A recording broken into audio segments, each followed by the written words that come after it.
If you're in Karachi, everyone in Karachi gets held up at gunpoint. If you haven't been held up at gunpoint, it's because you're the guy holding the gun. Like that's.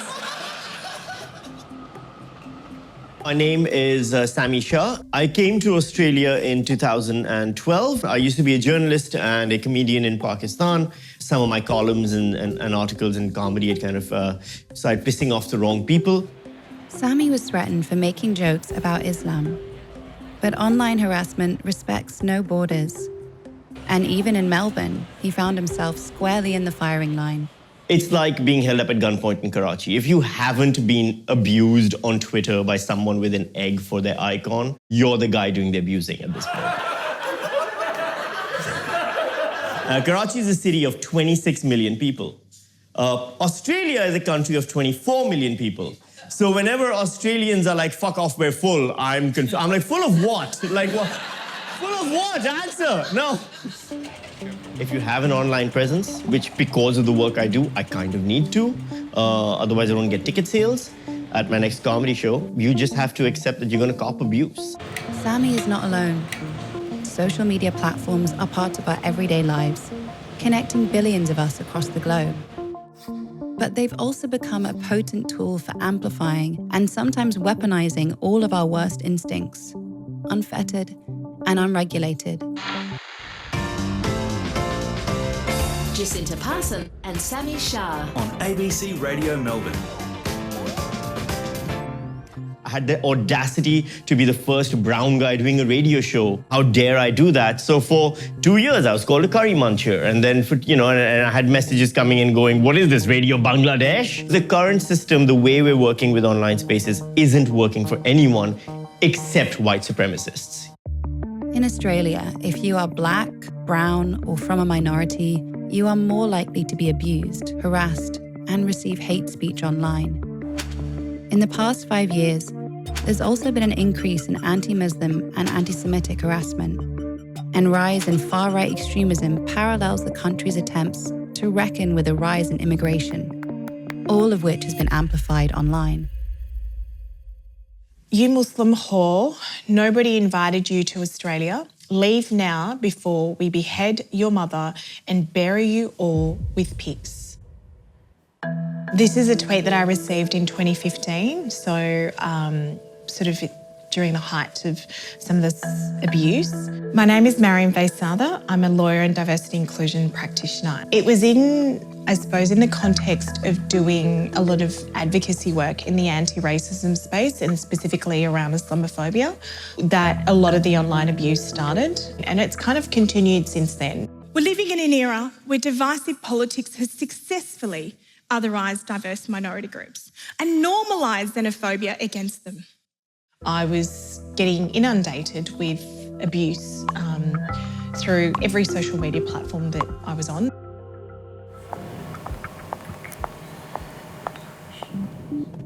Conflict cells, the algorithms that are being used is a way to keep stickiness, to keep us on the platforms, to keep us from going somewhere else.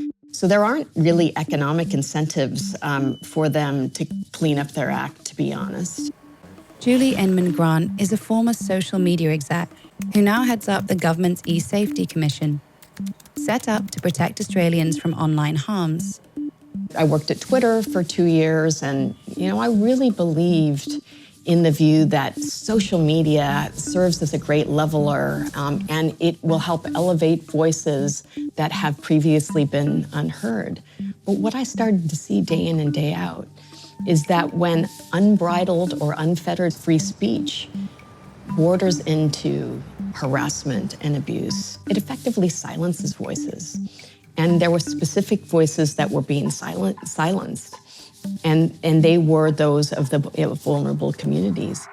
It was really hard, and I remember fearing for my life at that time. My mental health took a huge battering. The sense of guilt that I felt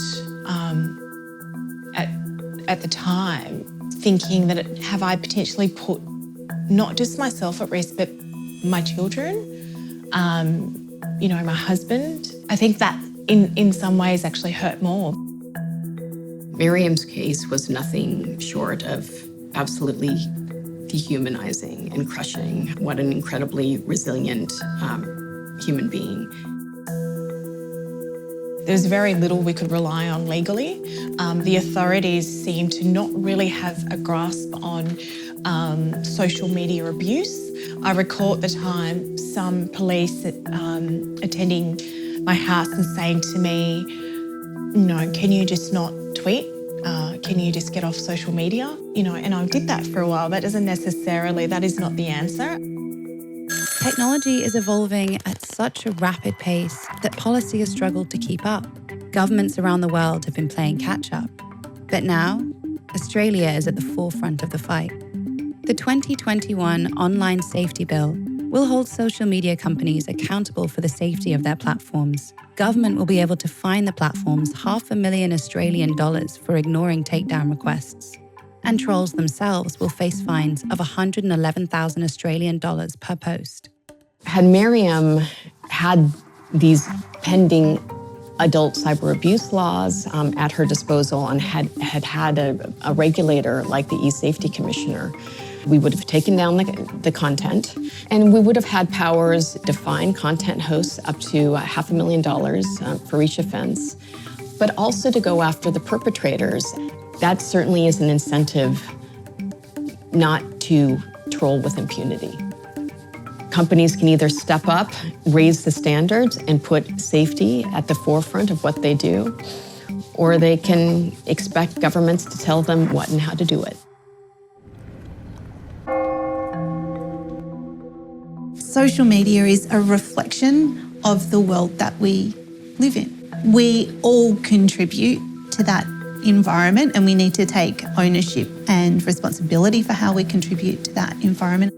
No amount of legislation can make the internet completely safe. And some criticise the new bill, saying it falls short of addressing systemic issues. The iceberg analogy is something that I use to describe what we see on social media versus what's happening underneath the water. These entire systems are doing what they're intended to do, which is to radicalise and to drive division in many respects.